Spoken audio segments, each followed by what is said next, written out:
a 7. Here, go here. Yeah. This is like a 7 out of 10 with the handcuff. This is what I would do in a real match, which is. And I come back and I go. Yeah, do it, baby. Do it. Backhand? Yeah, Okay. whatever. Yeah. Welcome to the show, Paul. So good to be here. Yeah, man. Yeah, well, this is Paul Walter Hauser of PWH. Paul Walter Hauser, welcome to I mouthful, love you Sorry. so much. Yeah.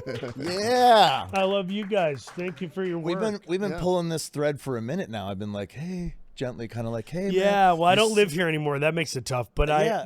let me go back a little bit, just Good. timeline. Yeah. I had been familiar with you because I was a fan of the movie Antitrust Oh, shit. with yeah. with Ryan Phillippe Yeah. and Tim Robbins. Yeah. And I was a fan of Tucker and Dale versus Evil. Nice. Of course. Thank And you. I remember thinking, like, this guy's kind of similar to me. We have a similar thing. Mm-hmm. I was trying to audition for that show. What was it called? The Ghost Show. Deadbeat. Yeah. I was trying to get the role on Deadbeat, Damn. and you beat me out for it. I've met a couple other dudes who are like, oh, man. Yeah. I'm sure they're all on the same health journey. Yeah.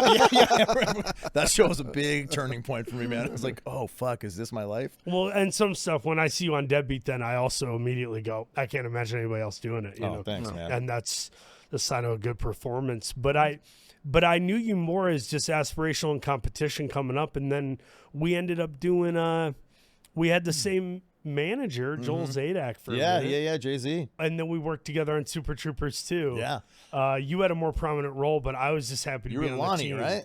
Was that your character? Lonnie Lelouch. Lonnie Lonnie Lelouch. Lelouch. The French All right. Canadian. The Canadian Farva. Farv, yeah. It's funny because Emmanuel Shrieky introduced me to you in the lobby one day. Shouts to Emmanuel. I want to get her on here eventually. She's one day. awesome. She's the best. And I remember meeting you very briefly in the lobby, and you were on, what was the fighting show that you were on? Kingdom. Yeah. Yeah. And everyone was like starting to She was chatter a big about you a fan little of bit. that, And she was like, yeah. you got to meet this guy. And I met you really quick, but I was like so up my own ass about my sobriety. It was early sobriety for me. And everyone on that show was so fucked up.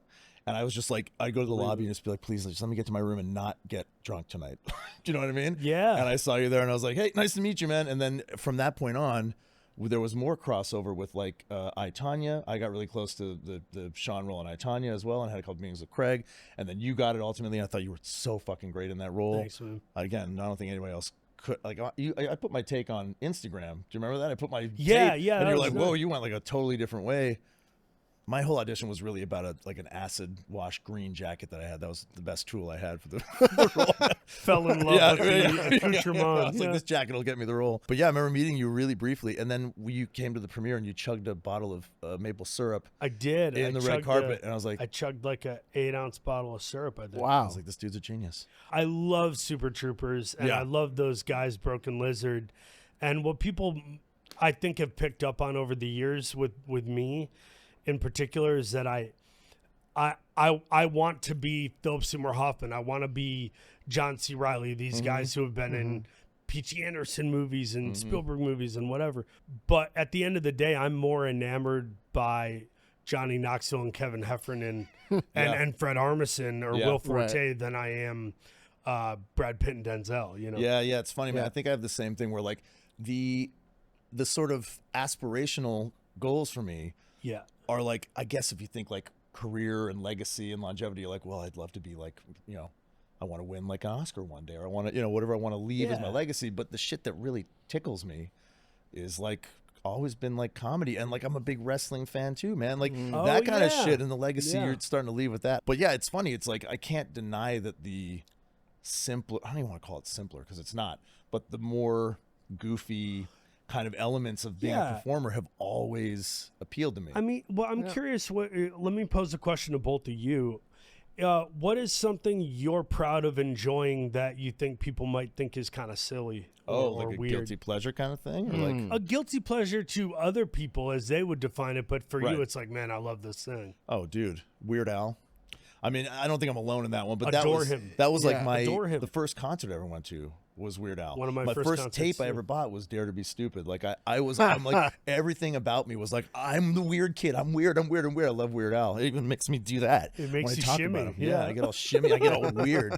But I think my like most current kind of like thing I really enjoy that maybe I have some like reservations about would be like I kind of enjoy like BTS.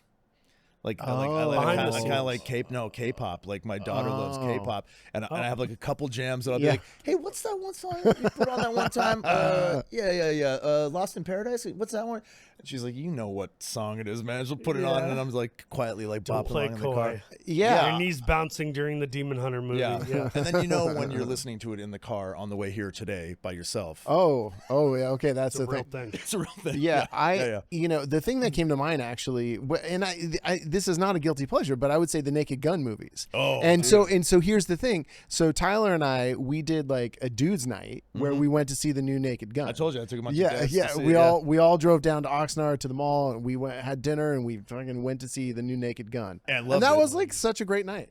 Yeah. That was, and so I actually don't feel weird about liking that, but No. We all walked nice out of that job, movie by the way. like, Oh, thanks. Yeah. we all walked out of the movie like we just took a cold plunge. We were like, fuck, that was so refreshing, Forgot man. comedy's a thing. Yeah. Like that, By the way, it was weird playing a straight man to Liam Neeson.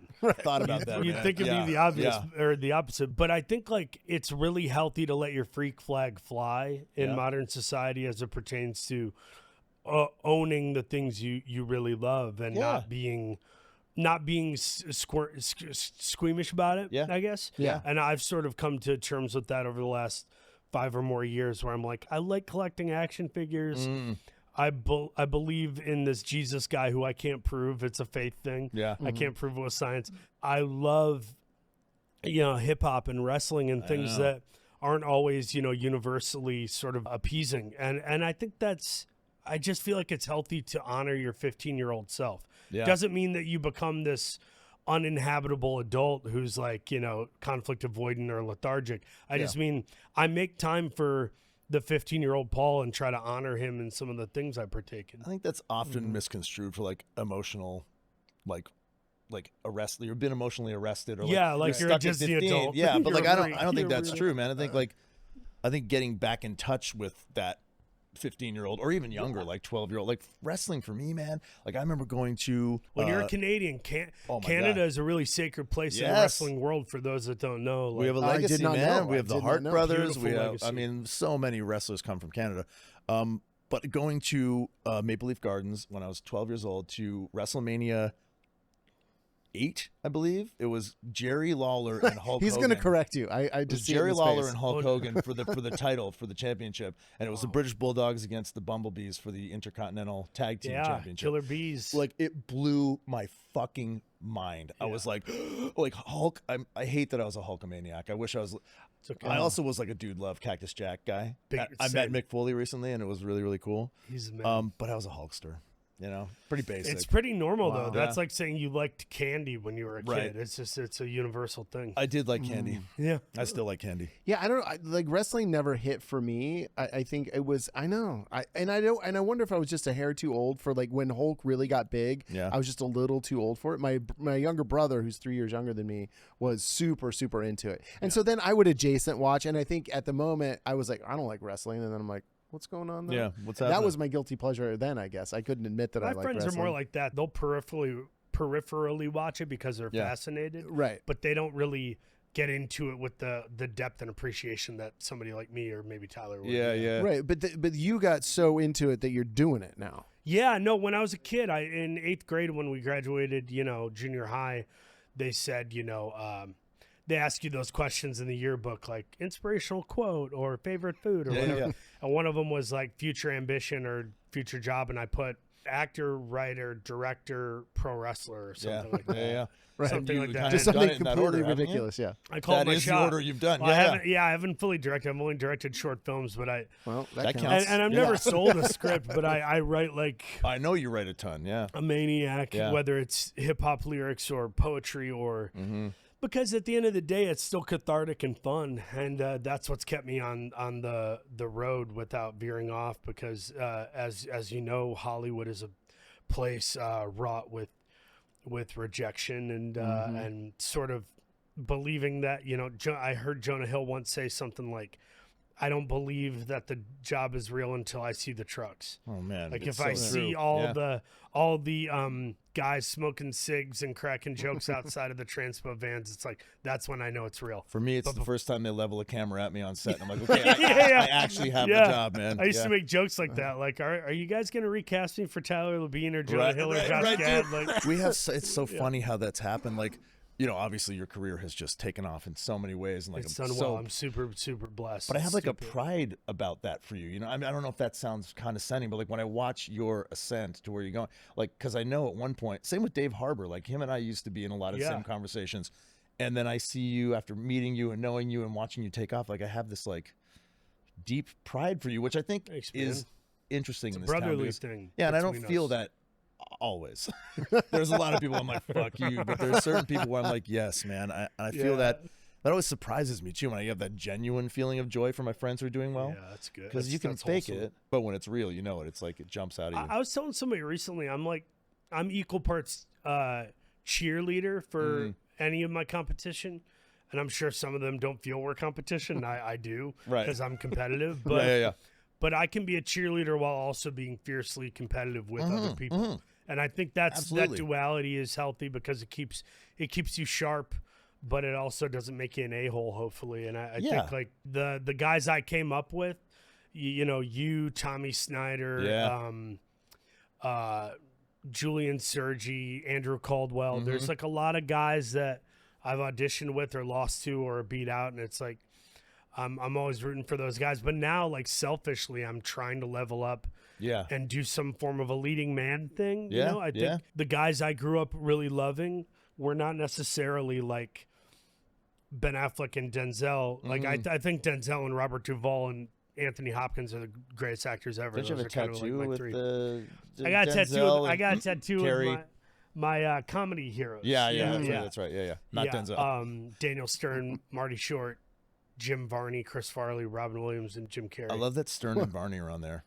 Like that's so No, for me and too. once again, coming by it honestly, I'm not Yeah. going to say Eddie Right. Murphy if Eddie wasn't who touched me as a child. Now I realize what a genius Eddie is. Yeah. But when I was a kid, it was those guys. It kind of missed me too, Wow. man. Like Raw came out a little too young for me, you know. And I was Delirious, too was young like to appreciate yeah. Trading Places, you know? Like I Yeah. wasn't allowed to watch it, really. How old are you? You're I'm 39. You're I was 39. born in yeah, 86. I'm ahead of you a bit, Oh, but yeah. still, even for Oh. me, Delirious and Raw were a little like I was like, Yeah, yeah. I got to watch those, and it was a little bit. I shouldn't be watching that, but Yeah. I was old enough to get it, so it Yeah, was yeah. To put a button or to Yeah. end the thought of the actor thing, competitiveness, I very much think that I can hopefully maintain an existence like John C. Reilly and Paul Giamatti and yeah, Sam Rockwell and Peter Sarsgaard and Michael Shannon, where you're like, you're yeah. a supporting actor on a lot of days, and then sometimes they give you the lead. that's been my experience in this industry. Is like Yeah. I spent years and years being the funny scene stealer, sidekick, whatever guy, and then got a shot at being a leading man a few times. And then went back to the guy, and then Deadbeat brought me to the front again and led a You show. and my and buddy Chase Crawford did a then, yeah, two-hander. yeah, like, we did Mountain Men together, Sometimes you get like Yeah. the thing I did with Wahlberg, you get Yeah. to do a two-hander. You're like, sick. which feels awesome, right? Yeah, like it it's feels definitely cool. that feeling of like, oh, I can co-carry a thing at least, Yeah. you know. And then you kind of it's all cyclical, you know. You go back to like, okay, now I'm gonna like right now I'm just like recurring on a few things and doing some like, you know. It's fun. It's really fun because I'm playing a multitude of characters. But man, it's like it all just you have to kind of trust the cyclical nature of everything, you know. And I have to just, you know, it's what I think that guy Ryan Holiday, the author, wrote a book called Ego is the Enemy. My buddy Matt Lauria turned me onto that book, and it's so true, man. Like, Yeah, man. nothing is to gain from ego because ego's of obsession. Yeah. I think I have this quote that I'm made up where it's like obsession Paul loses. Bartlett's Obsession loses what passion gains. obsession loses what passion passion gains. gains. Oh, Oh. dude, And yeah. I think like we all lose the plot when ego takes over, but Yeah. if we bring it back to passion, it's healthy. It's a healthy thing. Yeah, to be yeah. passionate. I have a lot of friends at this juncture who just walked away. You know, and people you know too. I'm not going to name them, but like people who I'm sure you know of, who just were like, "I'm out, man," because they didn't get their way. They didn't get the Yeah, thing that they peeved. were used to, Yeah. or they got rejected a few times. I'm like, I've put hundreds of auditions together now in my living room, you know, and it's like, you have to let your ego just go. And I feel it, you know, but there's Sure. like this, okay, dude, like, what do I really care about though? Well, eventually, it's like guitar playing too. Eventually, you get the callous fingers, and you can Yeah. play regardless. Yeah. But and like, but it hurts sometimes for yeah. sure. Every once in a while, you skim that callus off. You're like, fuck, Yeah. raw skin under there, man. Yeah. All right, I want to Yeah, shift gears really quick because we do start the show with confessions. I don't know if you've Okay. seen the show at all, but Very it's like, Catholic of you. yes, yeah. It can also just be cathartic Yeah. in general. Catholic or cathartic? Catholic? Cartholic. Catholic. This is very New Catholic. word. Catholic I like cathartic. that. Urban Dictionary, Cartholic. Catholic Tyler catharsis. Hildebrand. Call Merriam-Webster. We got Bartlett's and Merriam-Webster on the phone now. Yeah. All right. Do you want to? Okay. You're in the hot seat Paul's now. motioning Yeah, at yeah, me. Yeah. I think I can work better on not being so transparent with my emotions. I have a little side business. I run a media company, and we specialize in like real estate marketing. And so I went to like this kind of group mastermind thing in Mexico, and with like 20 other business owners, and we were all sitting around a table, and then someone was zooming in, and there was one guy there who I just did not like at all, who's kind of a huckster in our industry, and I just like, I don't have any patience. Huckster, I love that term, man. Yeah, I don't have any patience for this guy. And he was in the room kind of starting to try to dominate the question. And all of a sudden I get a text from this guy I know who was on the Zoom part of it. And he said, "Hey, Reed, just so you know, you should never play poker." And I was like, because I think whenever and it was one of these AI cameras, whoever was speaking, the camera would rotate and go on them. And I think I was close enough to the guy that I was in every shot that guy was speaking in. And I was like, I think rolling my eyes, and I was seeing other people in the room catching their eyes and being like, oh my God, this guy. And I'm like, you know, I don't think I need to do that. I think I could just maybe have a little bit more of a poker face when I'm feeling negative energy and emotion. Is that possible? I don't know. Do you know? Are you aware of when you're not? Well, I think it having is a poker possible. It's face? just not as much fun. Right, yeah. And there was one moment where the guy said something, and he said something about like, oh, you know, people just have to set their ego aside, and I literally laughed. Oh, and, you know, because of this guy is the most ego-driven guy in the room. But I feel like I don't know how well that served me, and it served me. And there was a moment afterward where that guy actually came up to me and he's like, "I feel like you don't like me." And you're like, what? And I was like, yeah, it's kind of true. What? Yeah. do you mean? You said, yeah, it's kind I of true. did. Well, good for you. Because for I that. couldn't. I mean, yeah. that's kind well, of. and Did it lead to a healthy conversation of deconstructing some of that, or no? That's what I was. Yeah. I think for me, maybe, but for him, I think one of my issues with this particular person is it feels like he's always has an angle. And I felt like that in and of itself was an angle. Oh. Like him doing that was still wanting something from me. Like he wanted you to social like him. validation, you know, Yeah. from me. Yeah. And so because I don't think it was like, oh, I just want to actually be friends. It was like, oh no, how can I leverage would your having a friendship better serve me? relationship with you into more success for myself. Right. So what's yeah, your but I plan? was honest. So, you know, Yeah. so I think I guess I just want to like check myself when I'm feeling those negative emotions, because I also don't want to be like a negative guy and just and I don't like everybody, but it doesn't have to be so That's transparent. a healthy promulgation of self-awareness, man. Oh, good. all right, thank you. Yeah. Yeah. What was that word? Promulgation. Promulgation. I'm a proclamation, vocab announcing. slut. I love it. Yeah, I'm definitely a dirty two-bit whore as it pertains to vocabulary words yeah. and synonyms. You don't want to play me at Scrabble. I'm Yeah. gonna say that right now. Yeah. Oh, I What do is want to what's play you a Scrabble. promulgation? I think Is it just like you're announcing something? You're making a All right. declaration, Declaration. or stating something? being very vociferous about your Yeah, promulgation. that's a good Scrabble word right there. Thank you. Yeah. Putting of a law or decree. Do that from I now guess I on. take it out of context a bit. Putting the law. Into effect by official proclamation. All right, so it was a proclamation. Yeah, I proclamated. Do you want to go or you want me to go? You first. This is the part where the waiter's like, "What's your order?" And I'm like, "You Yeah. go." Not while sure. I Yeah. say Give me it. a second. Yeah. This is a interesting one. I offered to buy you a sugar-free Red Bull on the way up here today. Yes. Well, I offered to buy you a Red Bull and some pastries. You said, "Hey, give me a sugar-free," and I don't think I should be eating pastries. Which for me was like, for shame, Tyler. Of course, I shouldn't be, because then I would have eaten a pastry, of course, and offered to get you a Red Bull. I quit drinking all stimulants and taking any stimulants about 10 days ago. Wow. Like cold turkey, because I've been living in this like state of like kind of fear and like anxiety. I take anxiety medication. I have ADHD. It's not great for me to be caffeinated, so I gave it up. And I've been feeling awesome, fucking awesome. My kids are like, that's cool. Daddy, you're so present. And my partner's been like, oh, it's so what you're like, Wow. even if, because the fear is that I'm not enough, right? Like I need to be, my output needs to be more, but they're all like, whoa, this is nice, you know? And then today, from the moment I offered to get you a Red Bull, I knew I was going to drink a Celsius on the way up here. It's that thing. I had this when I was a drinker, like, because I dabbled with sobriety for years, right? And was successful sometimes and not. And you just know, it's like taking a pee. Like, I know I'm going to fucking piss at some point today.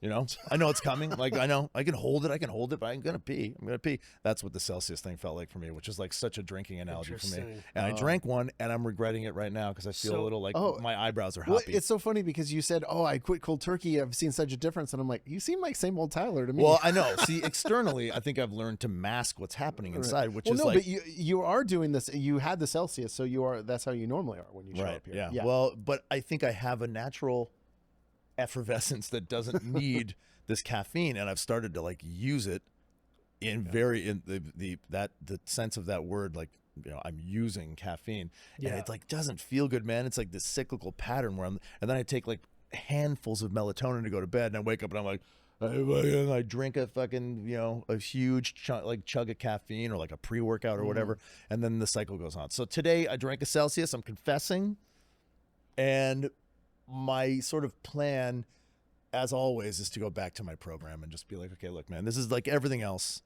You're just doing this thing because you have some deep feeling of like not enoughness, or you're not, you know, funny enough or good enough or whatever it is. Interesting. Yeah, and then also like doing a thing repeatedly that you don't feel good doing anymore is such an addict thing, right? Like I'm chasing the fucking dragon with Celsius, man. like, you know, dude, that's real. And in my mind, that's so relatable that you're sharing that though, because people watching and listening, that they got their thing. Anything can be a drug. Anything can be an idol or a god. You know. Yeah, it is. You know, I turn anything into an addiction or you know, something to idolize or birds of a feather, bro. Yeah, it's fun. It's very ironic how you were like offering me a Red Bull and a pastry, and then you're like, oh, I'm leading them into temptation, and then like in some way I have led you into temptation. Yeah, but I like, think my Red Bull was what kickstarted your Celsius. It's like me being like, yeah, man, I can buy you a bottle of whiskey. You know what I mean? Like, I'll have it in my house for you. And it's like my brain is like, yeah, why did you offer that? Pizza. I'd always offer I should order pizza and feed all these people. And it's like, you just want, deep down, you want to feel okay about eating pizza. And if you're benevolent, that's somehow like, it makes it like you didn't eat the pizza. Stupid. And then you got all the pizza in the fridge because nobody else wanted pizza as much as you. I guess I'll eat off this for 2 days. I just thought it's there. Well, it's like that, the bargaining, right? At some point, like you're making a deal with your brain to like take that substance. You know, you might not take it right away, but at some point in the day, you've like made that handshake with your mind. Like, I'm going to do it. Yeah. Well, it's a tacit agreement, right? Like it just happens. And it's the same with my comfort zone. Like, my comfort zone is now my uncomfortable zone, right? Like I still reach for the thing. I try to scratch the itch with things that I did forever, and then I do it, and I'm like, that wasn't it. That wasn't it, man. But I still surreptitiously go for the thing that I remember scratching the itch, and it's this tacit agreement. My body and my brain were like, you can do that, but you're not going to like it anymore. I'm fighting that with Hollywood lately, where I haven't previously, but I you know, I did Deliver Me From Nowhere, the Springsteen movie, and it did. And you were great in that, by the way. It got thanks, dude. Yeah. I loved the movie. I did too. I'm very evangelical about it, but it didn't do what I thought it was going to do. I really thought it was going to be like an awards piece for multiple people involved, not myself, but for Jeremy. Jeremy, for sure, he was great, and some of the other folks, and we got really mixed reviews on Rotten Tomatoes. It was like a 49 to a 55%. And I was like, what? Why is it? I thought that.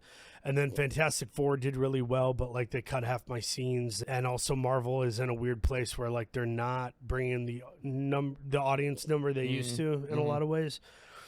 And then I did this movie Americana, which I was so proud of. Sydney, right? Sydney Sweeney. Yeah. And then like Lionsgate didn't do a whole lot in the way of marketing it. And so I've just had like things lately where I'm like, I feel like I have 4 home runs, and then I'm like, I got hit by a pitch, and we tried to steal second, we got thrown out. And right. Yeah. I guess even when the team wins, it doesn't feel like you're winning sometimes because you've created these things in your head. But I would say my confession would be, the last 5-6 months I've gotten really hooked on these nicotine pouches. I noticed you triple dipping there. Yeah.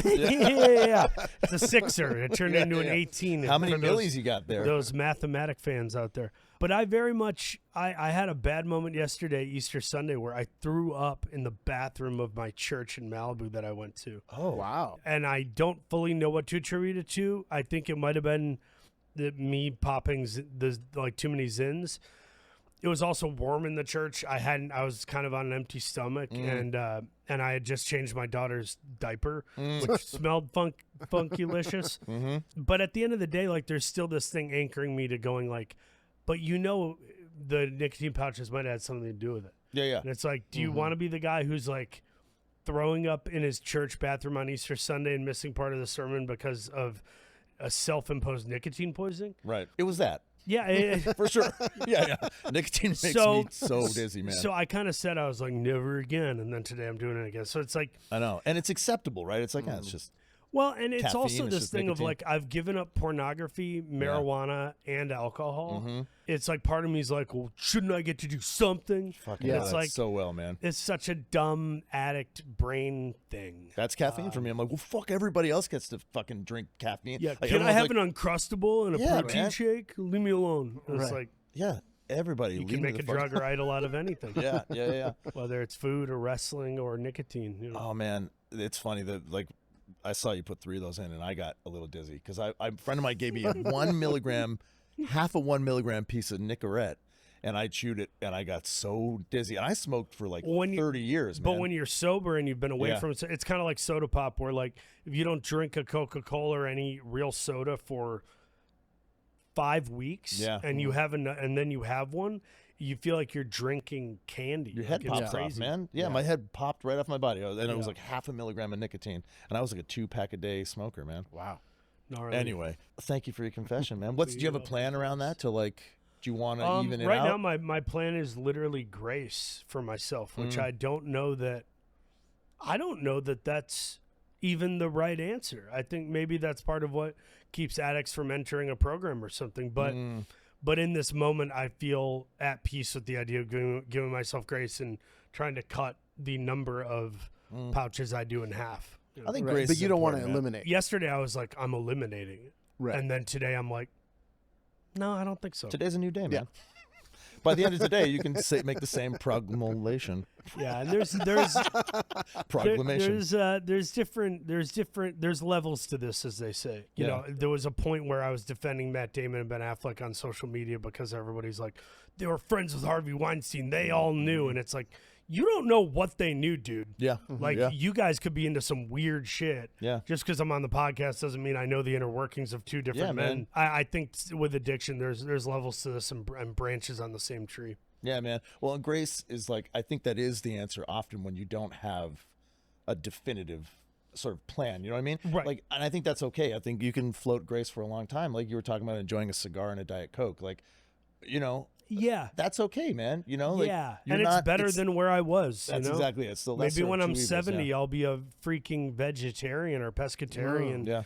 and I'll be proselytizing about some other life choice. But like, this is where I'm at today.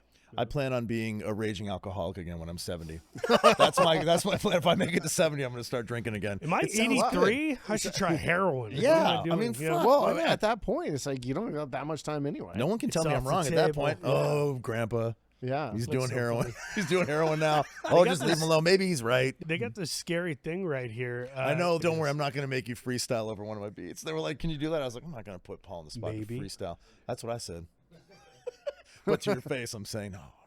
No, and hip hop's another thing where honor your young self, have fun with Yeah. it. Don't try to pretend to be something you're not. I'm a white dude who doesn't have the same things to rap about or storytell as DMX did. Right. But I love it, and I do my thing just like you do. Yeah, man. And that's actually another thing we connected over years ago. Yeah. I was like, "Hey, dude, I saw you post a couple bars," and I was like, "Oh shit, Paul can spit, man." And then I've been producing forever, and I was Yeah. like, I sent you some beats, and we got closer There's some fun ones. And yeah. then I realized that you were kind of like, I really want to make some more faith-based rap at the time. You were like, yeah, I I didn't want to like, impose that on you. that's not my thing. And we Yeah. sort of amicably were like, but I'm putting out an album at the end of the month. I put out my first EP. Oh, sick, I got dude. signed to a label Yeah. in New York. They're putting out my album April 30th. It's all instrumental hip hop. Dude, what's the name of it? The album is called Pockets and Old Jackets. The music project is called Two Person Sex Cult. TPSC, Two Person Sex Cult. And it's just me. There's only one person, but He keeps trying to get me to join people up, don't need but, to know that. yeah. Yeah, it's Yeah. an open door invitation. join Sounds my sex cult. But yeah, man, I was always curious about a couple things. Your faith. You said you came back to it. You've been really public about like your, what do you call it? The day the devil almost won, or when you kind of left. Oh yeah. Split? Split on my wife and walked out and just had to really come back to practicing what you preach and being able to dissect the kind of ugly or dark things about yourself. And that gave way to a lot of writing in the hip hop world of like dealing with. So one of the beats you sent me, which I really liked, I wrote a thing called Sober To. Oh, nice. And it's funny because I think I wrote it before I was actually sober. Right.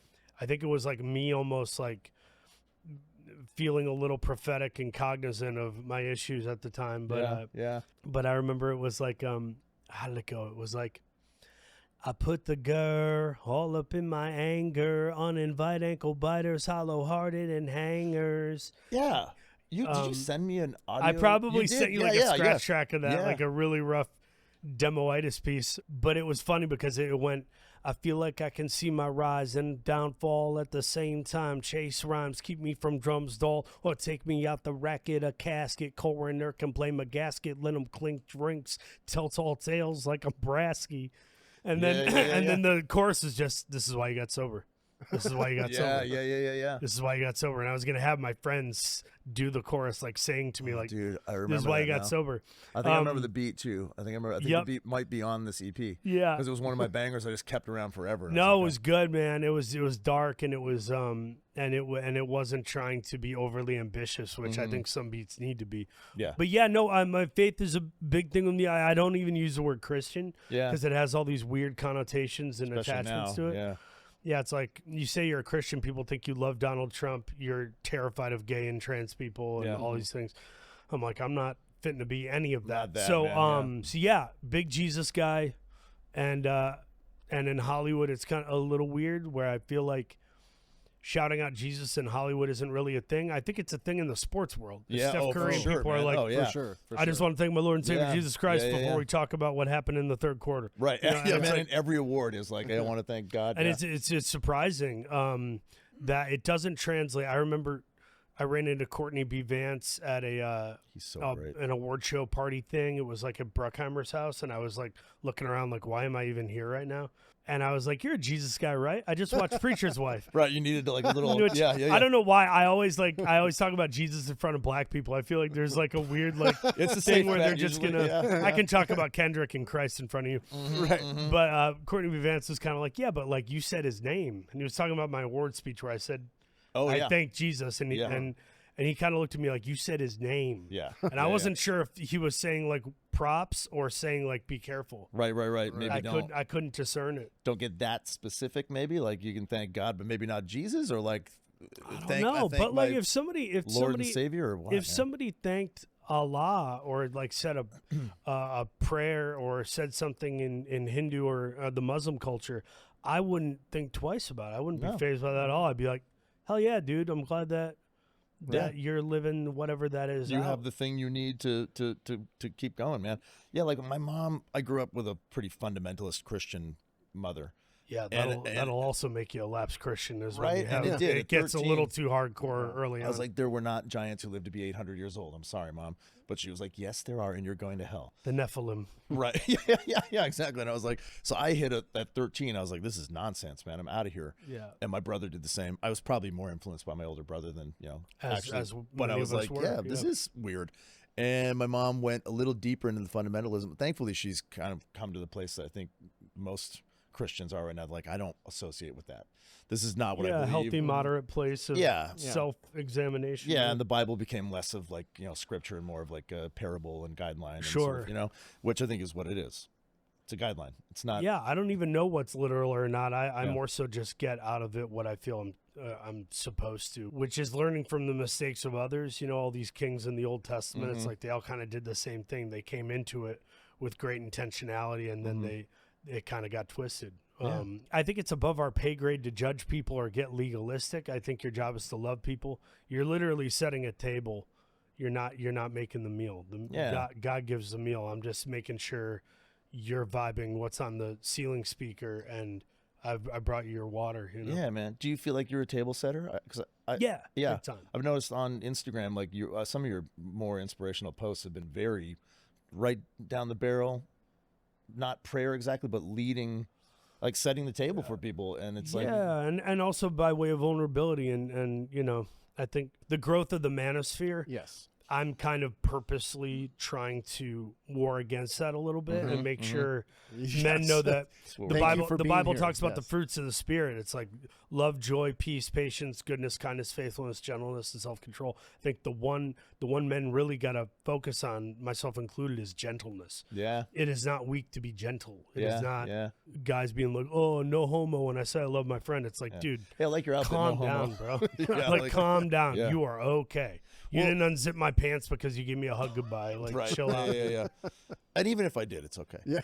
That's how we say goodbye. Yeah, exactly. Yeah. I purposely did a thing where on a set of a movie like 9 months ago, I did a movie in Staten Island. It was a drama.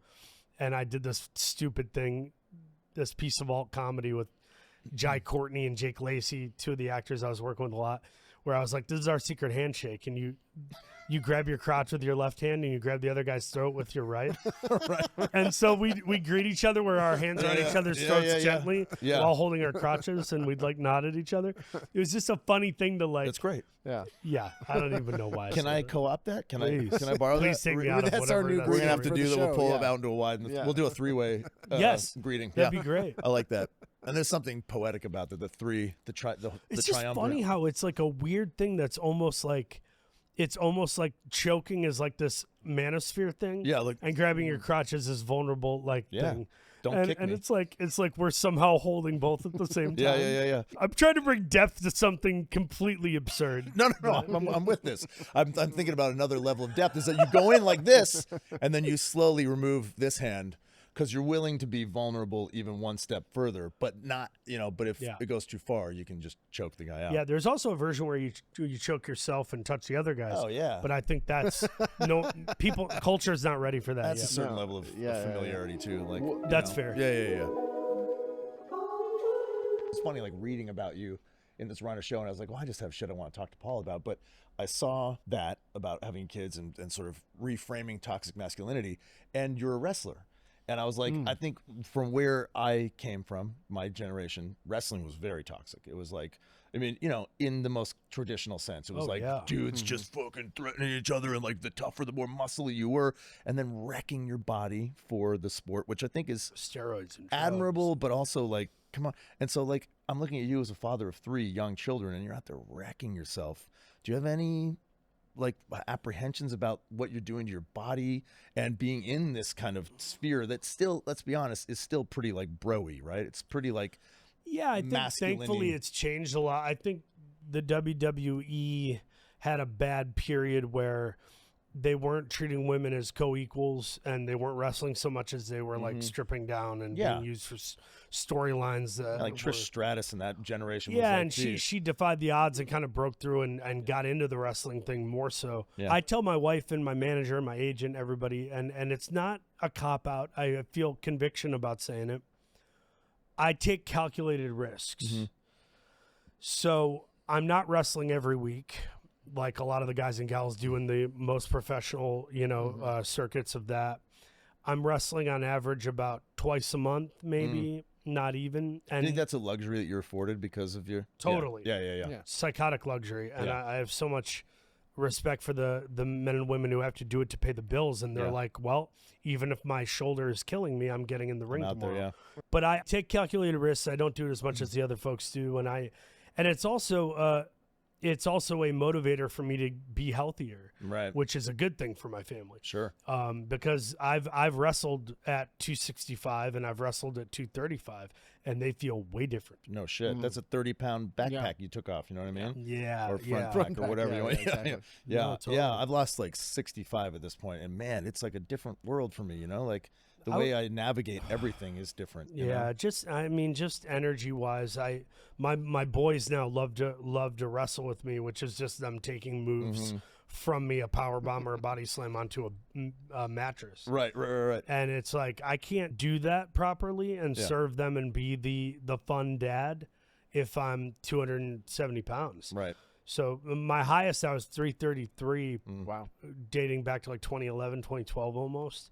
And then I slowly brought it down to about 285, 295 in like 2012 to 2014. And then around the time I got I, Tonya, I had dropped down to like 265, 260 and was like really proud. And then I booked I, Tonya, and the real guy was overweight. So Yeah. I put on 30 pounds for I, Tonya, and another, 10 pounds for Richard Jewell. Yeah. But eventually I had a thing when I got cast as Farley a couple years ago. It was like, here's the reality. I don't know when these movies are getting made, if they'll be made. I'd rather prioritize my health and drop weight Yeah. than just feel like, well, I might miss out on the Fatty Arbuckle biopic if it's like, come on, dude. Like, Well, I wanted to ask you about that care of because, like, I don't know at this point because the industry is so weird if this has hindered my hireability. Because my losing career, weight now? yeah. Because I've actually gotten in like really good shape. Like I haven't just lost weight. I've seen the gotten photos really, on Instagram. It's super cool. and it's great. And I feel You got awesome. those and- fat guy calves, those rehab calves. I got the big old Yeah, calves. That's same. my Will quads. Sasso's got Quadzilla, 'em, yeah. yeah. Oh, Sasso's quads are fucking ridiculous. Beautiful. I mean, his I calves are want ridiculous. to put Carolina Gold all over. Yeah, them. yeah. Oh, Yeah. tough meat though.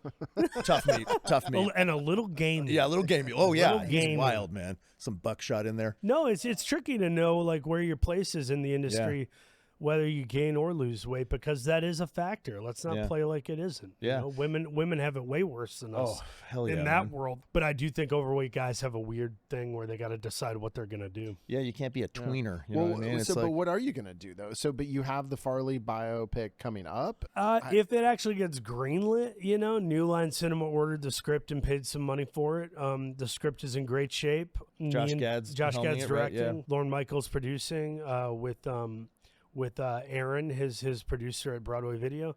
I think we're all ready to do it. If they said to me, because right now New Line is owned by Warner Brothers, it's under that umbrella banner, and Warner Brothers is going through a bidding war. Seemingly, we're on hold unless you're Barbie 2 or the next Chris Nolan movie. I don't think you're getting greenlit.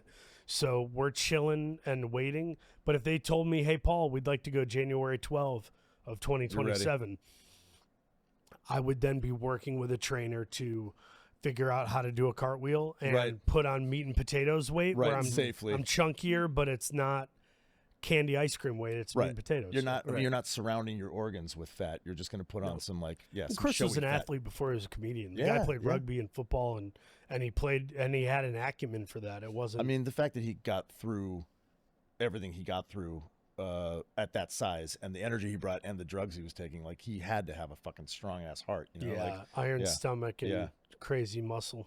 So I obviously am a huge Chris Farley fan. Grew up. It was like I missed the Belushi train. You know what I mean? I actually played Belushi in a biopic, which was really weird.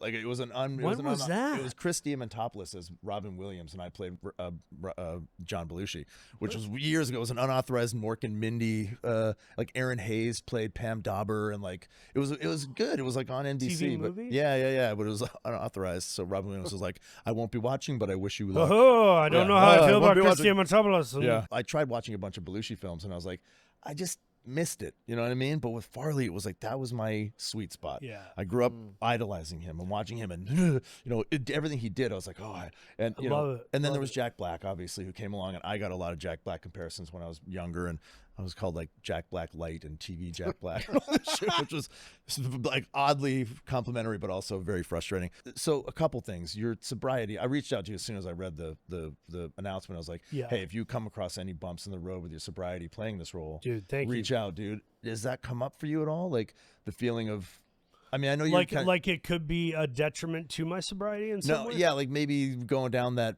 mental, like getting into the skin and mind set of Chris Farley might challenge your sobriety and all. I have so much riding on my sobriety in real life that I don't worry about that so much as I worry about nailing the depiction of him out of character. It's very easy to do Matt Foley and I says to the guy, DeBears. I can do that all day. That's easy. Yeah. What'll be difficult and what I'll have to hone in on is the code switching. Who is he around the people he's most comfortable with where he's not turning it on all the time? Yeah. Versus a kid comes up for an autograph and he's like, hey there, little fella. Of course I can do that for you. You know, that'll be easier. Yeah, and then like that's interesting because I know you guys are leaning more towards, because the thing I hate about biopics is like, I know that already. I know that. It's hard not to do a Wikipedia page or a cradle to grave, but we're doing a version of that can be a little subversive where we're, you know, fourth wall breaks and a musical number and like we're maybe I'm not even supposed to be sharing that. I don't You heard it here first, everybody. But honestly, Exclusive. maybe it'll bring an appetite for the film. And people will talk about it, and it'll make them greenlight it. But we are trying to do something a little bit different and not just assume the position of chronology. Right, and just like tell me a story that I know. That's what makes me nuts with like these big award-winning biopics. That's why I liked the Springsteen one. I was going to say the Springsteen one. That's what I was expecting when I walked into that, and that could be also why it fell flat a little bit. Is that I think maybe when we know there's this biopic, we have this expectation. Yeah. I'm like, all right, he's gonna, you know, we're gonna get to the big finale. It's like and he's play the hits, man. Play the hits. Yeah, we're gonna see him get discovered. That person's face light up in the audience when they see Bruce play, and you know, it's all application and execution of it anyway. But I think, you know, Bohemian Rhapsody, I enjoyed that movie. I genuinely enjoyed it. But there is that thing where it's like, you know, it would have been like Springsteen being like, well, I was born in the USA. Wait a minute. Born in the USA. I was. It's like, you know, it can be very fucking cheesy to do that. Yeah, too. man. Right. That's how I felt about like the Johnny Cash biopic. Yeah. But those are the ones that win these huge awards, man. Right. I liked Rocket Man though. I liked the Terrence depiction. Oh man, Rocket Man's one of the better ones. I thought from that the one last was one of my 20 favorite years. biopics. Yeah. Taron murdered that. Whenever people are like, "Man, you should have been nominated for Richard Jewell," I'm like, Sandler didn't get nominated for Uncut Gems that year. It was ridiculous. De Niro didn't get nominated for Irishman. Taron Egerton didn't get nominated for Rocket Man. Yeah. Eddie didn't get nominated for Dolomite. Right. Like, I wasn't the only one. There were a ton of guys who murdered it. Richard who Jewell easily could have been nominated. Dude, your Richard Jewell performance was so heartbreaking, though, man. Like, I loved you in that film. Everything you did in that film, I was like, fuck, look at him go. And I think that's where guys like us should be slotted in, too, is like, if you put Brad Pitt in a biopic, it's really hard not to see Brad Pitt the whole time. For sure. It's much easier if they throw in guys like us or a Ben Foster or something who can maybe dissolve. I love Ben, dude. I've known Ben I don't forever. know him at all. I met him at a hotel in New Orleans once, and he's a fantastic actor. I had to try not to nerd out. Guys like him and Giovanni Ribisi, Peter Sarsgaard, like those are really my guys. Yeah, those are my Brando and my Pacino and stuff. Yeah, you know. Yeah, those are the guys that like Philip Seymour Hoffman would look at and be like, "You're a good actor as well." You know what I mean? Like, I feel like I do that. Philip was like the benchmark for a lot of us. You know what I mean? But like, of course, we had Clifton Collins Jr. on here. That's my dude. I love him. Dude, Clifton is so good. Yeah, we've been buddies for a long time. Yeah. I was really glad to connect with him. I got offered Fatty Arbuckle from David Mamet, which he wrote for Farley. Right. Jesus. I got offered John Belushi from Apple. Yeah. And then I got offered to play Sam Kinison by my buddy David Permit, a Hollywood producer. So like I've been offered every sort of dead chubby guy in comedy, and not and Orson Welles. It never felt a comedy guy, but yeah. I'm gunning for the Orson Welles one, man. God, that would be so fun to play him. Yeah, you would be good. I could play Orson Welles. Do you have the hair too? The hair looks similar. I got the silver locks on the side and the Colonel Sanders beard and everything, man. Now that you say that, I think we know when, even in like your world, which is different than Hollywood, you know when something comes across your proverbial or literal desk that feels right for you. Absolutely. And Farley was always my thing where I'm like, that's the only one that feels right. Yeah, man. As far as my spirit, my inhabitants of that. But like talk about embracing your 15-year-old self. Like when, like if you could go back and say, I'm going to be playing that guy. You're attached to play Chris Farley. You're wrestling. You're sad that he's dead in your near future. But if you're playing, you knew you were going to play him in a fucking biopic. Crazy. Mind blowing. A lot of things have been. Yeah. Getting to have 3 kids and have a wife that I'm actual best friends with. Yeah. Like I always feared that I might end up being one of those dads who avoids their family and is like, I'm gonna go do work, but they're actually like in the basement and they're like playing video games or like. Why did you fear that? Why did you think that might be you? Because I was so conflict avoidant my whole life. Parenting is full of conflict for sure. Yeah, and but I want to be around my kids. Thank God, it's not a thing of like I gotta go do 6 months in Beijing on this movie to put food on the table. Like I just took 2 or 3 jobs in Atlanta. Yeah. And I live in Atlanta now, so Yeah, it's yeah, like yeah. hell yeah, I can provide for you guys while still showing up for the school function where you're gonna haphazardly sing a song with a group of kids that are all have ADD. You know? Right, but stand out. You'll be the standout for sure. Yeah, always. It's feels good. I did do Amsterdam and New York for 6 years on NBC, and with our buddy Ryan Eggley. Yeah, with Eggy, got to know him very well. But the removal from my family, you know, like we live in Ojai. Reed and I live in Ojai. It was like weekend dadding, you know, for 6 years, and that destroyed me.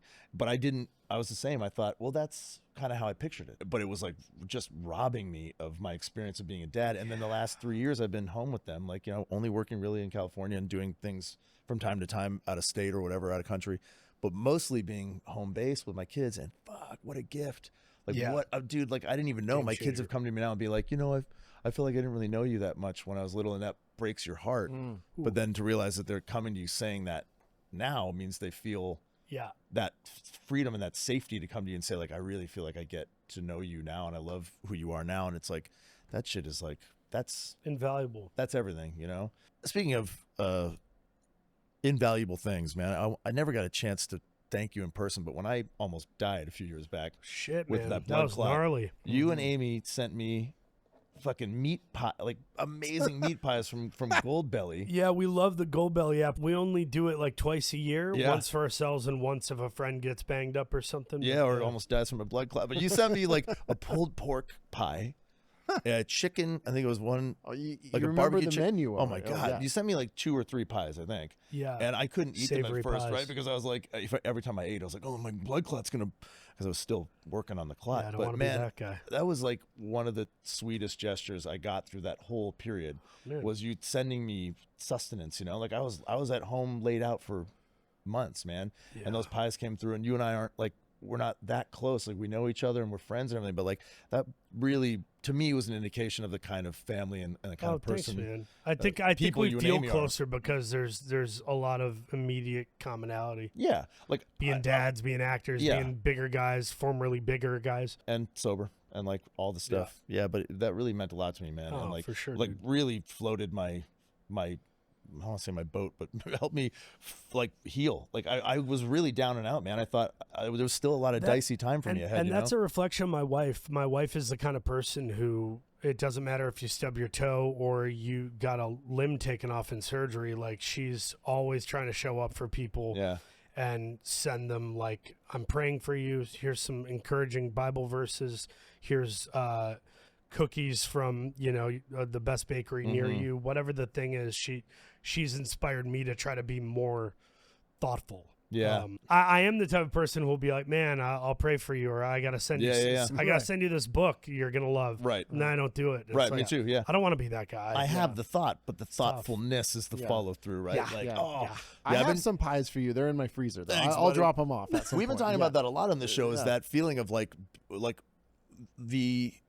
the intention to be there for somebody, and then the reality of actually like, oh man, I actually have to like call them or be there for them in some way that might be uncomfortable. The execution of it is hard. Something I'll confess to, which good or bad, whatever, however it's interpreted. I am way better at reaching out to someone who I know is going through a difficult time than I am about just doing a regular, hey, I love you checkup with my friends. Yeah, I've become wildly disconnected to my core group of dude friends. Yeah. And even some female friends I've known a long time in my life. And I feel bad because I'm just more apt to reach out if I know you're going through something than just the courtesy of genuinely checking in and wanting FaceTime with people you love. Yeah. I think that's really typical, especially of males, man. Like it's tricky. I'm trying to get back. Mark Wahlberg's great at it. This son of a gun FaceTimes like literally in a given day on set of that movie Balls Up we did, I would see him FaceTime a dozen people, some from his childhood, some that he's just golfs with, some that whoever. He just checks in and says, I could use this time for myself, but I really care about this person, want to check in. I'll be happier for it, you know? Like, I Well, and called... it feeds you, too. Yeah. It feeds you in ways you don't anticipate, probably. I called my best friend last night. It was Easter, you know, and he texted me. He was like, it's Easter, for Christ's sake. Let's get on the phone. This is my best friend for like 30 years. And we got on the phone. I only had 10 minutes because my kids were inside, like, wanted to play a game of code names. And I was like, I'll give you a tight 10. And we went outside, and it turned into like 15. And like right away, I was like, oh, fuck, I love you so much, man. I miss you. And just to like say that to my friend and to feel that, and he, you know, reciprocated right away. And we got like emotional. And it's like, it just took 15 minutes. Like, it could have even been 10. We embellished a bit, but like, just why can't I just do that 10-minute check-in once a week or one of the once hardest a things for day? me to do. It felt so good. Like, I don't have a lot of, I mean, I try to tell the people I love them all the time, but like, this is a friend who lives in Vancouver. Like, I don't see. Some people are phone people too. I know people that they want to get on the phone and talk for an hour. Yeah. I've never been that guy. Yeah. Whether you were close to me or foreign. Yeah. I have never been the guy to be on the phone a bunch. I text. I'm a big texter. Yeah, I love being on the phone, and that's one of the things, because I know if I call someone, it's not going to be 10 minutes. It's going to be an hour. It's going to be 2 hours. Exactly. And my It's like, buddy Eric is like a 2-hour minimum phone call guy. So, but like, if it doesn't have to be that, and it can be this like it can be charged 7 minutes. 7-minute phone call that is like cup filling. I'm like, fuck, do that. Like, reach out and say, hey man, I don't have a lot of time, There's but no I really wanted excuse to not say make hi. 7 minutes. Yeah. I'm always waiting for like the perfect day or the perfect moment. Like, Oh, yeah. I'll call when my throat feels better. I'll call when I'm not as tired. I'll call when I don't have the kids, or like, and then you just don't. And at the same time, I have grace for myself knowing I'm in a unique position right now with 3 children under the age of 5. Yeah. A marriage I'm trying to keep healthy, thriving, and intact. Yeah. And I'm acting, producing, developing, wrestling, traveling, doing press. You got a lot going on. Podcasts. It's a lot. Yeah, exactly. It's a lot, yeah, man. Yeah, man. I know. I really appreciate you coming here, man. You were like, I felt the soft bail coming. I was like, oh, he's like, and just 'cause And you were I've gotten so better busy. at that Yeah, too. I yeah, used yeah. to be Mr. Soft Bail, Yeah, where me I too. was like, oh, deuces. Yeah, make somebody else do the work. Like, Deuces. hey, man. And now I'm less conflict avoidant with that, and I really will put up a boundary if I feel I can't do it. Yeah. Versus saying like, hey, I might be 15 minutes late, but I'm coming. Yeah. I might have a heart out, but I'm coming. Which we loved. Hey, come join our community on Patreon. Come on. I'm part of the community. Me too. It's patreon.com/ILYSM pod. You get ad-free episodes. You get Tyler's Tuesday Tales, Songs of the Week. The best part is it's really like-minded people who are into this show. Yeah. And that's the most heartwarming part about it to me is, we're seeing the support. We feel the support. Keeps the lights on, man. Yeah, We exactly. need you guys. Yeah. Yeah. And we have fun doing the show. Absolutely. It enriches my life, and I hope it enriches yours too, you know? Exactly. It's patreon.com/ILYSM pod. I've wanted to work with Pete Fairley and Mark Wahlberg for forever. I love those guys for different reasons. Pete Fairley came to me with Ricky Stenicki, his movie Deal with That Front and Cena. And it was like, I was like close on it, but I was like, I don't know if this is the situation. It was more ensemble than two-hander. And I was like, I'm really trying to move into this place. For a number of reasons, I didn't do Ricky Stenicki, but then this Balls Up thing came along, and it wasn't Fairley or the studio this time. It was Mark. I got a FaceTime from Mark randomly. We've been friendly because we're both Jesus guys, and we both want to make a bunch of crap and produce. Mark was like, hey, buddy, so I got this thing called Balls Up. It's written by the guys who did, Deadpool, these really funny guys, Reese and Wernick, and Pete Fairley's directing it, and they keep pitching me people to play opposite me, and I'm kind of they're not bad people. I'm just not into it. I feel like you and me, because we have like a rapport, it might be better if we did it. Would you be into reading the script? I'm like, dude, of course. So Mark really offered me the role, which also happened on Blackbird. Taron Egerton was the driving force behind me getting it, not the studio or whatever. What a game changer that one was, man. Yeah. Totally. And this is its own game changer for me, co-starring in a big budget streamer comedy. And the cast is insane. Like, I adore Molly Shannon. I'm in awe of what Sacha Baron Cohen does. Yeah.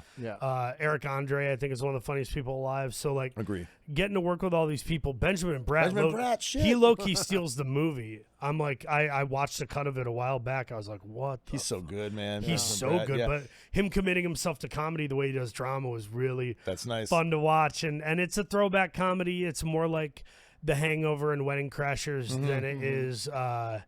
than it is the modern comedy where We're it's coming just back to that a little bit, right? The like, remember Funny? I hope so. I think we just got into a place of like them saying like it's Baywatch with Zac Efron and The Rock, and it's like, in fairness to them, they've been funny before. Yeah. But I don't know that they're the classical the guys on my arm. Yeah. You know, and I think hopefully we're getting back to some of the guys on the arm stuff where buddy comedies, man.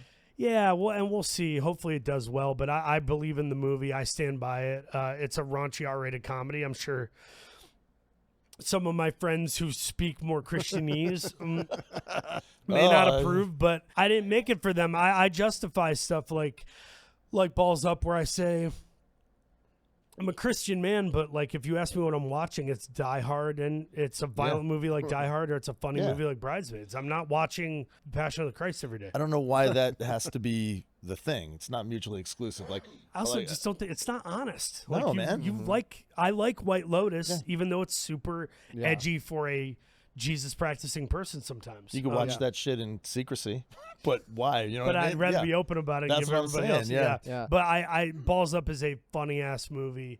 It's crazy. It's just trying to like leave your brain at home and laugh. Yeah. I'm sure the tomato meter will be like, huh, yet another. And I'm going to be like, dude, I don't give a fuck. I made this movie for the people that will appreciate it. Yeah, forget the tomato meter. Look at the popcorn meter, right? Isn't that the one? What's the yeah, other? That's the audience. Yeah, meter, the audience. Which happens all the time, too, Yeah. by the way. Some audiences love something that the critics tore apart. And it's like, dude, if I listen to the critics, I wouldn't watch Happy Gilmore or my God. Bushwhacked with Daniel Stern. The Two classics. movies I love. Yeah, man. Yeah, for sure. But you've also done kind of the weird comedy, right? So you did I Think You Should Leave, right? And Yeah, that's alt like comedy. your legendary. What's your for character's that. name again? I Tom, love alt comedy. What? and I think Tim you should- Robinson. No, I know Tim. No, your character. Jamie Taco is Timmy my nemesis. Taco. Yeah, that's right. And Timmy I Taco. play this guy who's Can't get at your odds lines with him. in there. It's It's so brilliantly funny. man. But yeah, I've made it a point to do alt comedy with Key and Peele, Yeah. Reno 911. I Think You Should Leave, Unbreakable Kimmy Schmidt. Yeah. I Right. try to do that stuff while also doing something like Richard Jewell or Blackbird. The hope is to be genre agnostic my whole career. Yeah, Cobra Kai. Like, I mean, you're putting it. You Yeah. were putting in time when you didn't have to necessarily at that point in your career. I think you were like still like, oh, I just want to do some wacky shit. Wanna Like, have I want to fun. be on Cobra Kai God before forbid. Cobra Kai became the juggernaut that it is. Even Yeah. Back when it was pitched to me, they were like, it's a Karate Kid story sequel shooting, kind of low budget in Atlanta, and it's on YouTube. And I'm like, that doesn't sound. That's not a good pitch. But then I remember I was coming from Burbank to Culver City, so I had like an hour and 10 minutes in the car. Yeah. And I just watched 3 episodes on like an iPad in the Uber there to the meeting with the Cobra Kai guys. And I literally showed up late to the meeting because I was like, I want to finish the last 8 minutes of this episode. That's a good reason to fell be in late love for a with it. meeting. Yeah, I know. It was such a grabby first season, man. Like, I mean, it's a good show in general, but like that first season, I think everyone was They like, did a bit of a magic trick, What which is this? It's like the Lego movie. I'm like, you can't make a Lego movie, and then it's like, wow, great Lego movie. yeah, make more. Yeah. But Barbie, same way, and I think Cobra Kai was one of those things where they knew how to strike a tone to please the audience, but to give depth amidst the absurdity of like a karate soap opera, which is what it is. Which was what we needed, apparently. Yeah. We needed a karate soap opera. Never knew we needed it. Molly Shannon, really quickly. Like one of my first big roles here in the States, because I'm Canadian. I did My Boss's Daughter with Ashton Kutcher and like Terrence Stamp and like Michael Madsen. That was a real mixed bag, that movie. Yeah, and Carmen Electra. Yeah, it was nuts. And I played Molly Shannon's boyfriend. I remember I was sitting on like the back of a camera truck smoking a cigarette. And Molly Shannon, I hadn't met her yet. She came out and sat beside me, and she was just like the most wonderful, kind human being. And she, through this conversation, she kind of roundabout revealed to me that she was the one who picked me from the tapes.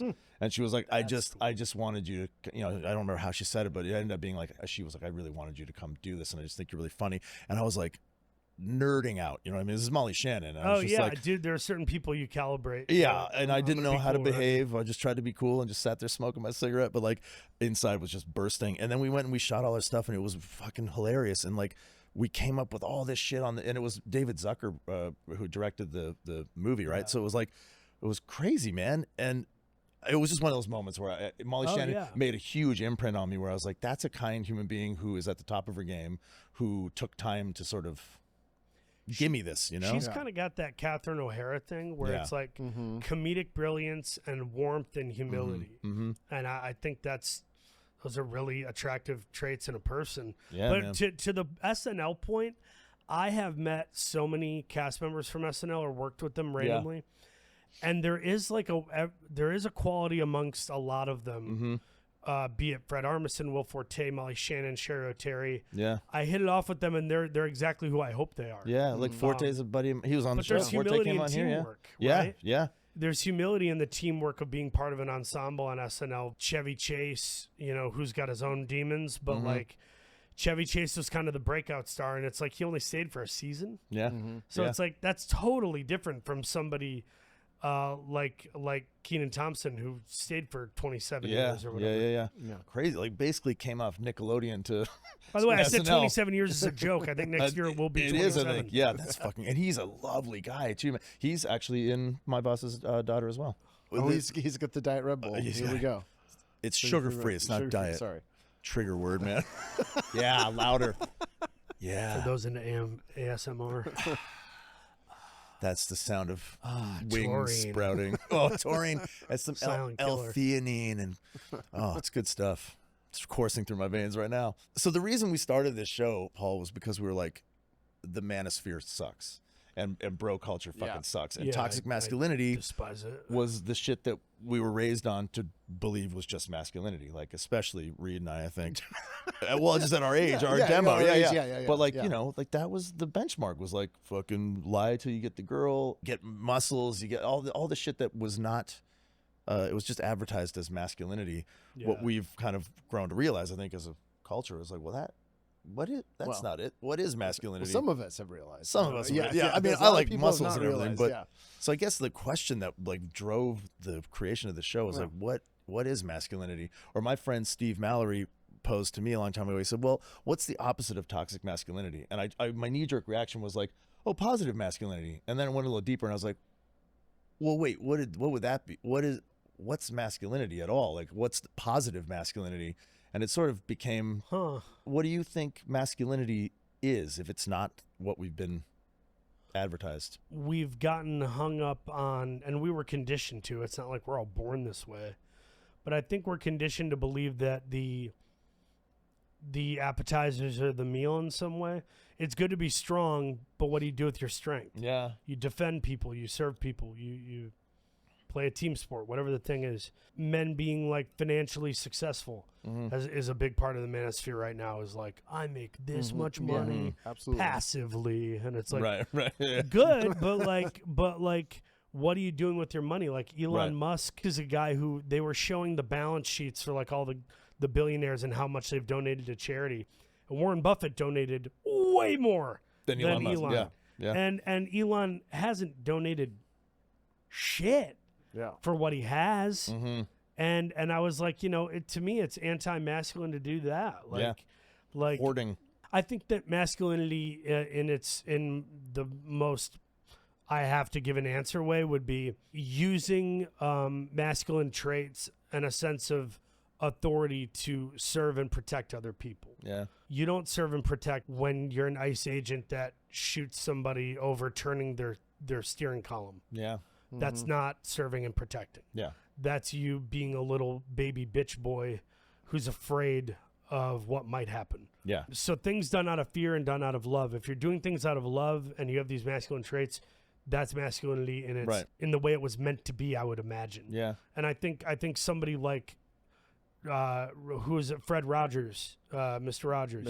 What an example of masculinity. He was comfortable being 145 pounds soaking wet and teaching inclusivity and gentleness. Yeah, and cardigans and changing your indoor shoes for your outdoor shoes. But like the guy wasn't like, there are some people who like Andrew Tate would look at Mr. Rogers and be like, bitch. Yeah. And it's like, he does 70 things you don't do. So Who's the even though bitch? you can bench press, you don't know how to have a civil conversation and you lack self-awareness. Yeah, like being able to punch someone in the face is not inherently masculine, you know? Like, No. yeah. I also, you mentioned gentleness when we first brought up Earlier, Yeah. I think that's like kind of has to surround the whole thing, right? Like all of these masculine traits, which can be intrusive if they're dealt with in a gentle way or they're sort of handled in a gentle way, can be You're protective. picking your pitch. You're choosing the hill you want to die or fight on.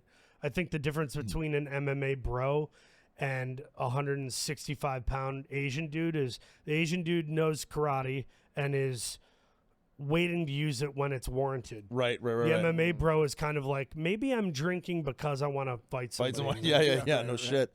Oh man, my kids are all in Muay Thai right now, and they were like, they go to this great place called Pu'u Muay Thai. It's in Ventura. It's awesome, and they teach nothing but respect and discipline in there.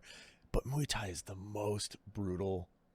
I think one of the most brutal disciplines in martial arts. Like it. And I finally showed them some videos of Muay Thai because they were like, "What is Muay Thai really?" Because they're just in there like doing little things. And I was like, "Would you really want to see it?" It's like elbows to the top of the head and like and here's like broken level legs 9. and like and I showed them and they were like, "Oh my god!" But it really hammered home for them the idea that it's a weapon. It's a dangerous thing if you use it improperly. So it really for them became this like, I'm learning like a discipline. I'm learning a thing where it's like, I don't use this unless I have to. And I think that's the difference between religion and faith a little bit. Faith is a relationship and an understanding of some precepts. Yeah. And religion is kind of where toxic masculinity can pervert faith. And we see that nonstop. Yeah, we see for that sure. ad nauseum. How do you balance this notion of gentleness? Because I feel like you do embody that. I mean, I don't. Obviously, we just met today, but I'm getting that vibe from you. How do you balance that with wrestling? You know what's really funny about wrestling is it's inherently gentle versus MMA, because where MMA, you're actually trying to win the prize by way of physical acumen and beating the piss out of somebody. Wrestling is really a choreographed dance in which you are portraying violence or hurting one another, maybe an occasional outcome. Yeah. In a match setting, 5 minutes or 20 minutes. But you're putting on a performance, and it's actually gentle because you don't want to hurt each other. Right. Yeah. It's athleticism. So it's holding both at the same time. It's that thing of two things can be true at the same time. Wrestling is both gentle and indelicate. That's beautiful, man. Like it's a dance. It really is a dance. Like, and if you make a wrong move, someone's going to get hurt. So the care, the gentleness involved in there, and like the thoughtfulness, like we're talking about, like I'm protecting you in there, man. But we're putting on a show. I wrestled a guy named Mad Dog Connolly in Queens, New York, a month or so ago. Mad Dog, yes. It was it was a fundraiser to raise money for a nonprofit that helps people with autism or families dealing with autistic, situations. So right from the get-go, the reason we are wrestling is to raise money for a nonprofit. Yeah. There's something gentle and thoughtful and masculine about showing up for that. Yeah, man. Me not taking a paycheck from the booker. Right. But when I was in the ring with Mad Dog, he's known to be a stiff worker. He'll slap and punch you at a 7 or an 8 sometimes, where Jeff Jarrett or these other guys are punching me at like a 2 to a 3. Right. That's tough to deal with. Now, how did I deal with that? Did I give him a receipt and say, I'm going to hit you back really hard? No, because I just really thought I'm going to honor whatever your version of this is. I'm a guest in your home, and I'll do my best. And my face hurt for 6 to 8 days afterwards, but like, I'm okay. I'm okay. Like, these are the moments I've seen, because I've seen lots of it online now, and I'm cheering you on, but I'm like, whoa. This is hardcore. You're in some hardcore out of the ring antics, man. Oh, this one blew me away. Like, you're already bleeding. Yep. You got a large man on your shoulders. Nice legs, by the way, buddy. Got strong ass legs. And look, that had to hurt. I don't care how choreographed that is. That's QT Marshall. I was planning on doing something called an air raid, where you chuck their head under your arm, almost like you're carrying a bag. Oh yeah. And then you land them on your back while you land on your booty on the table. So you're breaking the table with your together. butt. Yeah. He and I were too sweaty, and I was too gassed at that point in the match. That might have been 10, 11 minutes in. where I was like, I don't think I can safely perform that move. If I drop his head, this was the safer route, if you can believe it. Right. Like, yeah, head If first I drop makes his sense. head and he hits his neck or head on the table, I lose all credibility and I hurt someone I care about. So the difference is there's a thing called a Finley roll where you put him up in a fireman's carry and you do a somersault. That was me attempting to do that because I thought this is a scenario in which he'll land flatter on his back. Break it with his flat back. And I will do a somersault where I don't know where my back's going to land here. It might hit the edge of the table. Right. But and I felt it tucking was the hell safer out of for that my head, I'm opponent. sure. Like, Yeah. you know, because you're And going. tuck your Are you potentially- telegraphing that to him as you're doing it? You have to ask him. He either trusted me implicitly with what I was doing, or I may have whispered to him like audible Finley roll. Like I'm doing something else because I don't feel comfortable with the other. So what are you thinking right then and there? Like, fuck, phew?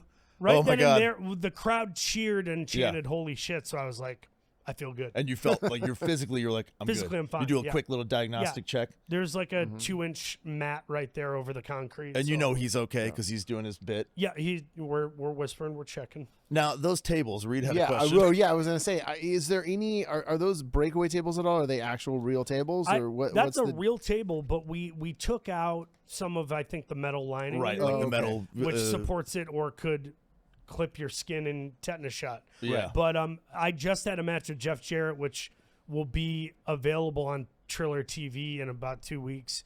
If you don't know who Jeff Jarrett is, you are Hall of missing Fame a wrestler. Hall of Fame wrestler. Created TNA. I don't blew know my who he mind is. when I saw him wrestling Jeff Jarrett. I was like, are you like? Yeah. For me, Blew I was my like, okay, mind, you clearly have Yeah. like leveled up in this arena. Like, I mean, not that Jeff's also done everything. For him, it's probably fun to be like, I'm gonna go work with this famous yeah, actor. it's like a side mission, but like still, it's the name value of wrestling Jeff Jarrett. Yeah.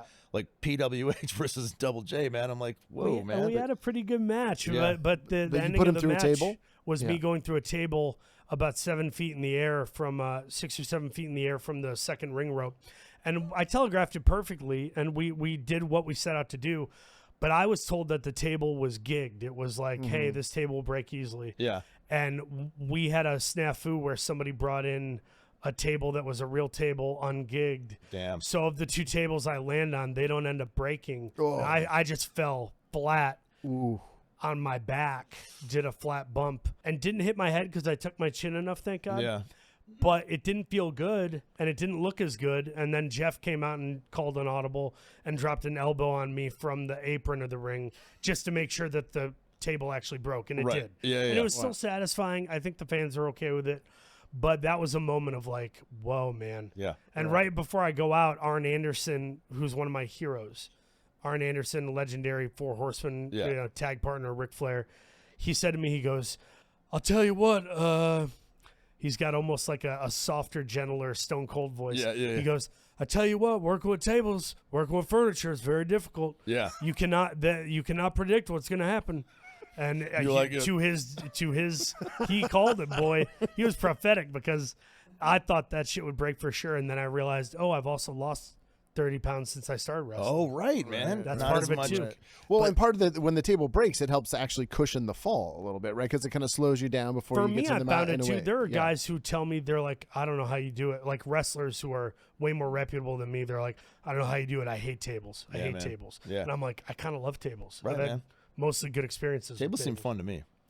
I got a sizable back. I'd love to go. You know what doesn't feel good is a power bomb in the corner of the ring, which was my mistake in that match with QT Marshall. Is the middle of the ring is the bounciest, softest part. Right, the corner When you is get to not. the outside, it's more just wood.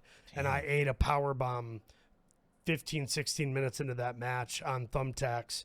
And I was like, Yeah, you've this done some sucks. extreme matches, right? Like you've done some pretty Some taxes people of- call them death matches. I Yeah. just call it a hardcore match. hardcore, yeah, extreme hardcore, whatever. Yeah, Mick Foley. no one died. No one died. I don't Mick call it a Foley. death match. So I have to tell you, so I was at a con. You met Mick. Mick walked by my table, and I just like waved, and he just like walked right over. and was like, "Hey, man!" And I'm like a huge Mick fan. Like He consumes a lot of TV and movie stuff. Too, yeah, so he's a fan. Of probably mine. knew He who was you like, were. "Hey, man," and I was just like geeked out, right?